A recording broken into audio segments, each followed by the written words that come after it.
अस्सलाम वालेकुम जी नाज़रीन, आप देख रहे हैं गरीब की आवाज़ न्यूज़ HD। ख़बर शामिल करते हैं तौंसा शरीफ से।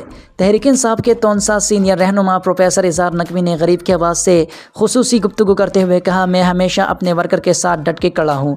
मेरी दोस्त ही मेरी पहचान और मेरी आवाज़ है। मेरा मंशूर वही है जो मेरे कप्तान इमरान खान का है।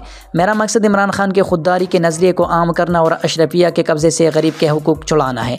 कप्तान खान की गरीब की आवाज़ हम सब इसके खिलाड़ी भी गरीब के वकील है। तौंसा के अवाम को पीरी मुरीदी और सरदारी निज़ाम ने बहुत धोखा दिया है। मेरी सियासी जदोजहद का मकसद अपनी कौम को सरदारों और पैरों के शिकंजों से आज़ाद कराकर बागडोर तौंसा के नौजवानों के हाथ में देना है। जब तक तौंसा में गैर रिवायती नौजवान क़यादत कमान नहीं संभालती तब तक तौंसा का कोई मुस्तकबिल नहीं। इंशाअल्लाह नौजवान क़यादत लाने का ख्वाब अपने कप्तान इमरान खान की क़यादत में हम पूरा करेंगे। इज़हार नकवी। इसी तरह का मज़ीद न्यूज़ अपडेट्स देखने के लिए देखते रहिए गरीब की आवाज़ न्यूज़ HD।